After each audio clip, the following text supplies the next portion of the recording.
Hello viewers, இன்னைக்கு நம்ம பார்க்க போறது One Piece episode 387 part 1.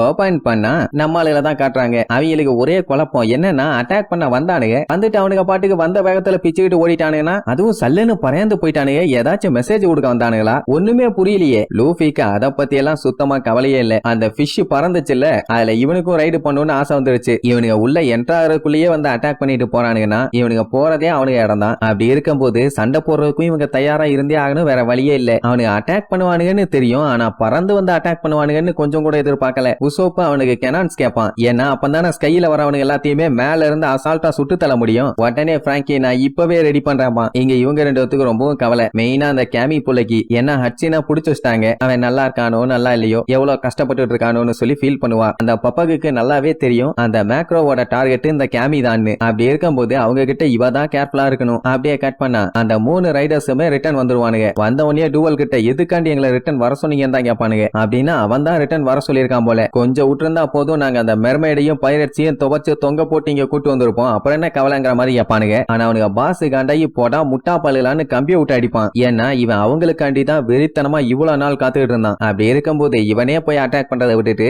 எப்படி அவங்கள அட்டாக் பண்ண விடுவான்? உங்களுக்கு தான் என்னோட கதை தெரியும்ல. அவங்கள பத்தி யோசிக்கும் போதே எனக்கு நாடி நரம்பெல்லாம் வெடிச்சு பிஞ்சு பீஸ் பீஸா போகுது. அந்த அளவுக்கு நான் வெறியில இருக்கேன். குறுக்க எவனும் வந்துடாதீங்க, கொன்னு கொலைய எடுத்துருவேன். அதுலயே தெரிஞ்சு போச்சு அவன் எந்த அளவுக்கு கான்ல இருக்கான்னு. ஒவ்வொரு நாளுமே அவங்கள பயங்கரமா வெறுத்துக்கிட்டு இருக்கான் இவன். அதனால கையில மட்டும் சிக்கினாங்கன்னா அவங்கள போட்டு பொலன்னு பொலந்துருவான்டான்னு சொல்லி பயங்கரமா மூச்சு வாங்குவானா. அதுலயே தெரிஞ்சு போச்சு அவங்க பாஸ் எவ்வளவு கான்ல இருக்கான்னு. இன்னைக்கு வேணா நான் அவங்கள கொண்டுட்டுமா, என்னடா சொல்றீங்க ஓகேவான்னு சொல்லி அவனுக்கு ஆளுக்கு நேரா கண்ண நீட்டுவான். அவனுக்கு உள்ள அப்படியே கொலை நடுங்கி போயிரும். ஐயோ என்னைக்கு இல்லாம இன்னைக்கு இந்த டுவல் பையன் இவ்வளவு கான்ல இருக்கானேன்னு. இதுதான் என்னோட வாழ்க்கையோட பிக்கஸ்ட் கொஸ்டின். உங்களுக்கு புரியுதாடா கொய்யாலைகளான்னு க்ளோஸ் அப்ல வந்து கேட்பான். ஆமா பாஸ் விடாதீங்க, அவங்கள உயிரோட விடாதீங்கன்னு அப்படியே நடுநடுங்கி போயிருவானுங்க. அதனாலதான் இப்ப அவங்கள காலி பண்றதுக்காக இவன் இவ்வளவு கொலவெறியோட காத்துக்கிட்டு இருக்கானாமா. சோ நான் என்ன சொல்றனோ அதை மட்டும் கேட்டு பண்ணுங்க, வேற ஏதாவது குறுக்க பண்ணாதீங்க, பொலந்துருவேன். உடனே அவனும் ஓகே பாசும் பானுங்க. அவன் அதுக்கப்புறம் அந்த மேக்ரோ பைரட்ஸை கூப்பிடுவான். அவனுக்கு வெறும் டம்மி பீஸுங்க போல. ஒருத்தன் அரை தூக்கத்துல இருந்து வந்த அரை மெண்டல் மாதிரி இருப்பான், இன்னொருத்தன் முழு தூக்கத்துல முழிச்சு உட்கார்ந்து இருக்க முழு மெண்டல் மாதிரி இருப்பான். இதுல அந்த மேக்ரோ தான் அவனுக்கு ரெண்டுத்தையும் கட்டி மேய்க்கிறதுக்குள்ள படாத பாடுபடுவான். ஏன்னா டூவல பேர் சொல்லி கூப்பிடுவானுங்க. அதனால அதை சமாளிச்சுட்டு இருப்பான். எங்களை மன்னிச்சிருக்க பாஸ், அவனுக்கு தெரியாம கூப்பிட்டுட்டானுங்க. ரெண்டு பேத்துக்குமே மூளை இல்ல, மூளை கட்டவனுங்க ஒழுங்கா பேச கூட தெரியாதுன்னு. ஆனா அதான் அந்த டூவல் எல்லாம் பெருசா எடுத்துக்கல. இப்போதைக்கு இவனை பொறுத்த வரைக்கும் அந்த மேக்ரோ பைரட்ஸ் எல்லாம் சொர்க்கத்துல இருந்து வந்த மெசஞ்சர்ஸ் மாதிரி இவனுக்காண்டி சந்தோஷத்தை கொண்டு வந்திருக்காங்க. அதனால உங்களுக்கு எப்படி தேங்க்யூ சொல்லணும்னே எனக்கு தெரியல அப்படின்ட்டு அவங்க கிட்ட ரொம்ப நல்ல விதமா பேசுவான். அப்ப அந்த ஹட்சிங்கிறவன் அப்படியே அங்க பயந்துகிட்டு உட்கார்ந்துட்டு இருப்பான். ஏதோ பெரிய பஞ்சாயத்து ஆக போகுதுன்னு. அவன் மூஞ்ச மட்டும் காட்ட மாட்டேங்கிறானுங்க. ஆனா நிறைய பேர் போன எபிசோட்லயே சூப்பரா கண்டுபிடிச்சிட்டீங்க வர்ற மாதிரி. ஆமா அப்ப இதுக்கு முன்னாடி எபிசோட பாத்துட்டீங்களோ?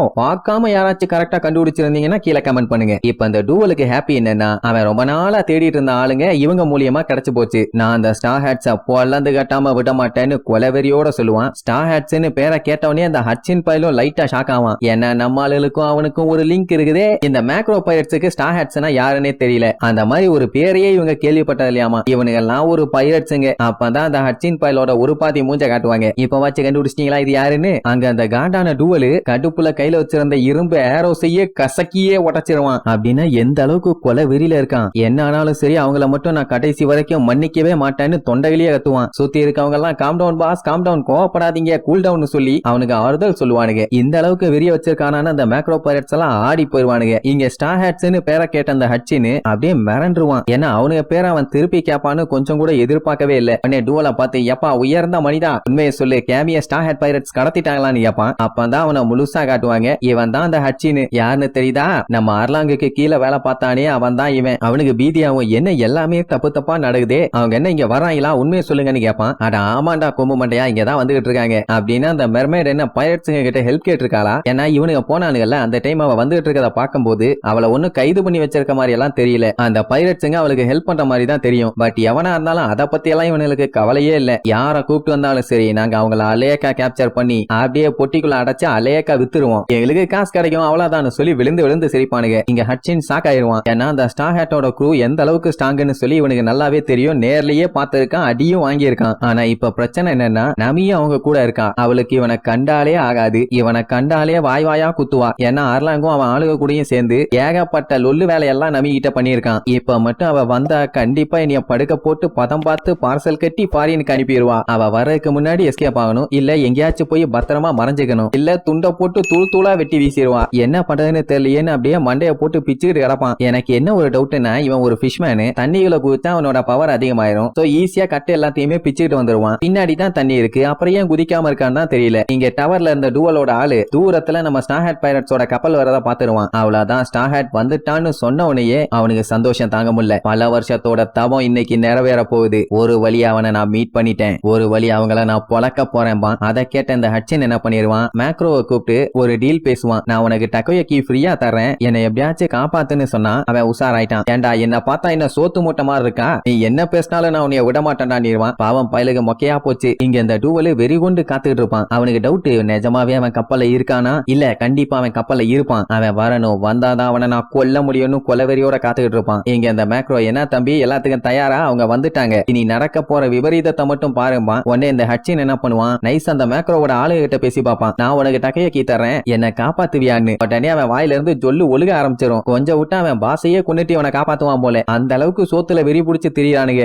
அசிங்கமா இல்ல, வெக்கமா இல்ல, ஏன்டா இப்படி கேவலப்படுத்துறீங்கன்னு வண்ட வண்டியா திட்டுவான். அந்த டைம் டூவல் அவங்க ஆளுங்க எல்லாத்தையுமே ரெடியா இருக்க சொல்லுவான். ஏன்னா அவங்க தான் வந்துட்டு இருக்காங்களே, போட்டு பொலந்து கட்ட வேண்டாம். அங்க இருந்த ஹட்சனை இழுத்துட்டு போயிருவாங்க. சோ இப்போ சண்டை பலமா நடக்க போகுது. இங்க இவங்க ஒரு வழியா ஃபிளையிங் ஃபிஷ் ரைடர்ஸோட ஹைட் அவுட்டுக்கு வந்துட்டாங்க. இடம் பார்க்கவே நல்லா இருக்குது. என்ன நமி தான் பயங்கரமா யோசிச்சுட்டு இருப்பா. ஹட்சின்னா ஒருவேளை அவனா இருக்குமோ, இல்ல இருக்காது, மேபி இருக்கலாமே அப்படி இப்படின்னு ஒரே குழப்பம். லூஃபிக்கு டக்கயோக்கியை எப்படியாச்சும் சாப்பிடணும், அதுக்காக உலகத்தையே அழிப்பான் போல அந்த அளவுக்கு வெறி பிடிச்சு நிப்பான். சஞ்சி வழக்கம் போல கேமி கிட்ட போய் ஆடிட்டு இருப்பான். என்ன கேமி அவனை காப்பாத்தலாமான்னு. அப்புறம் தான் அவ ஒரு மேட்டர் சொல்லுவா. அந்த மேக்ரோ பைரட்ஸ் மட்டுமே இது வரைக்கும் இவளை 30 டைம் பிடிச்சிருக்காங்களாமா. அத பெருமையா வேற சொல்லுவாளா. ஏமா உனக்கு வெக்கமா இல்ல, ஓவரா போய் மாட்டியிருக்கேன்னு உசோப்பு காரிட்டு துப்புவான். பின்ன அவனுங்களே மொக்க பீசுங்க, அவனுகிட்ட போய் இவ மாட்டியிருக்கானா இவ எந்த அளவுக்கு மொக்க பீஸா இருப்பா. ரைட் அப்படியே கப்பல்ல பொறுமையா அவங்களோட டெரிட்டோரிக்குள்ள என்ட்ராவாங்க. உசோப்புக்கு பீதி ஆகுது, ஆனா என்னென்னமோ சொல்லி சமாளிப்பான். நம்ம ஆளுக்கு ஒரு குழப்பம் என்னன்னா, எதுக்கு இந்த மாதிரி ஒரு இடத்துல பில் பண்ணி ஆபத்துல இருக்கணும், தேவையே இல்லாத வேலையாச்சே, ஏன் பண்றானுங்கன்னு புரியாம வருவானுங்க. அந்த இடமே ரொம்பவும் அமைதியா இருக்கும். அதுவே உசோப்புக்கு இன்னும் வீதியை கிளப்பி விடும். உடனே லூஃபி இருந்துட்டு அங்க பாருங்க நம்ம பக்கத்துல வந்துட்டோன்னு கத்துவான். ஏன்டா பிளான் பண்ணாம கத்திட்டு இருக்க, கொஞ்ச நேரம் சைலண்டா இருடான்னு உசோப் அங்க நடுங்கிட்டு இருப்பான். அதுக்குள்ள இந்த கேமி, ஹட்சினு எங்க இருக்க, நீ நல்லா இருக்கியா, அங்க வந்துட்டோன்னு சொல்லி இவளும் அந்த பப்பக்கும் மாத்தி மாத்தி கத்திட்டு இருப்பாங்க. அப்ப அவன் எங்கடான்னு பார்த்தா அவனை ஒரு கூண்டுல போட்டு உட்கார வச்சிருப்பாங்களா. அவன் நம்ம ஆளுகளோட கப்பலை பார்த்தவனே செம்மையா பீதி ஆயிருவான். ரைட்டு, அது கன்ஃபார்மா ஸ்டார் ஹேட் பைரட்ஸ் தான். நம்ம மட்டும் இப்ப அவங்க கையில மாட்டோம்னா வச்சு செஞ்சிருவானுங்களே. எப்படியாச்சும் எஸ்கேப் ஆகணும்னு கம்பியை போட்டு உழுப்பு உழுப்புன்னு உழுப்பி பார்ப்பான். ஒண்ணு வேலைக்காகல. எப்படியும் கன்ஃபார்மா இந்த கூண்டுல இருந்து எஸ்கேப் ஆக முடியாது. அப்படின்னா இதை விட்டா வேற வழி இல்லன்னு ஆக்டோபஸ் எல்லாம் அவங்க உடம்புல இருந்து ஒரு கருப்பு கலர் இங்க வெளியே விடுவாங்கல்ல, அந்த இங்க அவன் மேலேயே அடிச்சு விட்டுக்குவான். இங்க நம்மளுக்கு ஏதோ கருப்பு கலர்ல கூண்டுல இருக்கத பாப்பாங்களா. கேமியும் அது ஹட்சின் தான் சொல்லிட்டு வந்து பாப்பா. ஆனா கருகருன்னு இருந்தவன அவளுக்கே ஒரே குழப்பம், என்ன இப்படி இருக்கான்னு. சுத்தி பார்க்கும்போது எனிமீஸ் யாருமே அங்க இல்ல. ஒருவேளை சாப்பிடறதுக்கு போயிட்டானுங்களோ. அப்படின்னா இந்த கேப்ல நம்ம அவனை காப்பாத்தி எஸ்கேப் ஆயிடலாம்பா. உசோப்பு, ஏன்டா மூளை இருக்க மாதிரியே யோசிக்க மாட்டீங்களா, கொஞ்சம் மேல பாருங்கடா, அங்க இருக்கிறது டிராப்பும்பா. ராக்கி இருந்துகிட்டு அவங்க எல்லாருமே மறைஞ்சிருந்து நம்மள பாத்துக்கிட்டு இருக்காங்க, அது கூட அவங்களுக்கு தெரியலாம்பா. ரெண்டு பேருமே அலண்டு போயிருவாங்க. அடேங்கப்பா வேற லெவல்ல கண்டுபிடிச்சிருக்கீங்கன்னு பாராட்டுவாங்க. அப்ப இவ்வளவு நேரம் நீங்க என்னத்தை தான் பாத்துக்கிட்டு இருந்தீங்கன்னு பச்சை பச்சையா திட்டுவான். ஹட்சின் கேமிய பாத்துட்டு நான் நல்லா தான் இருக்கேன், நீ ஒண்ணு கவலைப்படாதீங்கம்பா. ஆனா இவன் கருகருன்னு இருக்கிறத பாத்துட்டு பதறி போய் என்னாச்சு ஏதாச்சுன்னு கேட்பாங்க. அவன் ஒண்ணு கவலைப்படாதீங்க, ஒரு உள்நோக்கத்துக்காக தான் இது எல்லாத்தையும் பண்ணியிருக்கேன், இது எல்லாமே ஒரு ட்ராப், நீங்க சீக்கிரமா இங்க இருந்து போங்க, உங்களுக்கு தான் தெரியல நான் ரொம்ப ரொம்ப ஸ்ட்ராங்கான ஆளுன்னு, இதுக்காண்டி இவ்வளவு தூரம் வந்தீங்க, அதுவும் தேவையில்லாத ஆளெல்லாம் கூட்டு வந்திருக்கீங்க, சோ இங்க இருந்து போங்க அப்படி இப்படின்னு விரட்டி விடுவானா. அவன் வாய்ஸ கேட்ட உடனே ஜோரோக்கு டவுட் ஆயிரும், இதே ஒரு கேவலமான வாய்ஸ இதுக்கு முன்னாடி நான் வேற ஒரு இடத்துல கேட்டிருக்கேனே, நமி உனக்கு ஏதாச்சும் தோணுதான்னு கேட்பான். அவளுக்கு முன்னாடி டவுட் இருந்துச்சாமா, ஆனா இப்ப கன்ஃபார்மே பண்ணிட்டா இது அவன் தான். இதுல சஞ்சய் தான் ஒரு படி மேல. அவன் என்ன பண்ணுவான், ஹட்சினை கூப்பிட்டு ஆமா அர்லாங் எப்படி இருக்கான்னு விசாரிப்பான். அந்த லூசு பையன் உடனே உளறிடுவான், அட அவனாப்பா, அவன் அந்த சூவு இந்த குரூபிங்கிறவன் எல்லாரையுமே நேவி ஆளுங்க கேப்சர் பண்ணிட்டாங்க, நான் ஒருத்தன் மட்டும்தான் அங்க இருந்து தப்பிச்சு வந்துட்டேன், வந்து இங்க டக்கோயக்கி ஷாப்பை வச்சுட்டேன், அது என்னோட நீண்ட நாள் கனவு, அது நிறைவேறிடுச்சேம்பா. போச்சு தொக்கா மாட்டிட்டானா. லூஃபி கேட்டுட்டு எது அர்லாங்கா, அட சண்டால பயலே அவனா நீ தாண்டா அவன் கூட வேலை பார்த்த அந்த ஆக்டோபஸ், அவன் கத்தர கத்துல அங்க கப்பல் ஜம்ப் ஆகும். இங்க இவன் ஐயோ இவ்வளவு பிளான பண்ணி மண்ட மேல இருக்க கொண்டைய மறந்துட்டேன்னு தொண்டகிலிய அவன் கத்துறதோட இந்த எபிசோடுக்கு எண்ட் கார்டு போட்டு முடிக்கிறாங்க.